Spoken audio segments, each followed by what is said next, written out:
So, the trailer for Monster Hunter Wilds has just come out today, and aside from the general excitement over, well, everything in it, something in particular has caught my attention that I've not actually seen much discussion over yet. It's these pillar or spike structures that look like they're almost everywhere in the region. They're visible in almost every shot in this trailer.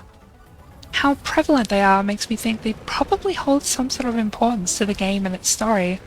They seem to act like a lightning rod, catching and maybe even absorbing the energy from lightning strikes.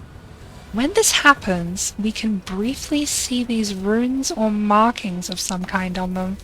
I've highlighted them here to make them easier to tell apart from the actual lightning. I could be jumping to conclusions here, but to me, these clearly man-made and probably quite advanced structures kinda scream made by the ancient civilization to me. But what do these spikes actually do?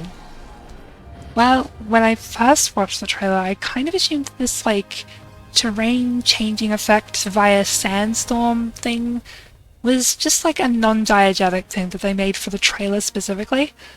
But the more I think about it, the more I think it might actually be diegetic.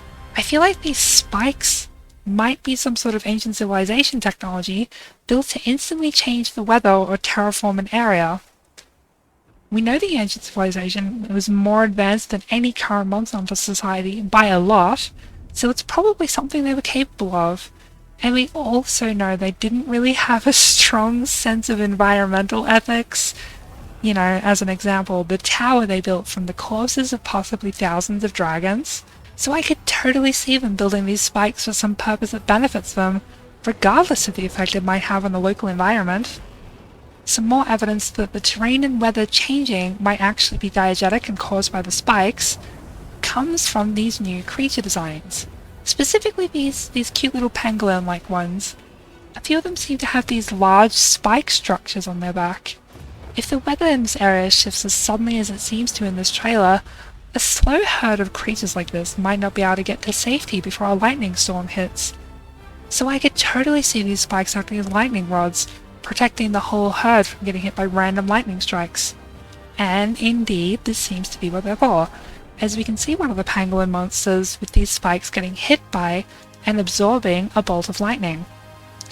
I could totally see these creatures evolving this natural defense as a response to the artificially influenced violent weather created by these spikes. This is kind of a smaller point, but there's also this shot, which places a spike directly in the center of the frame, silhouetting it against the background, and putting it in focus exactly when the weather changes to a storm, indicating that there might be some sort of connection between the weather changing effect and the spikes. There's even these patterns on the logo itself, which kind of remind me of like circuitry or something.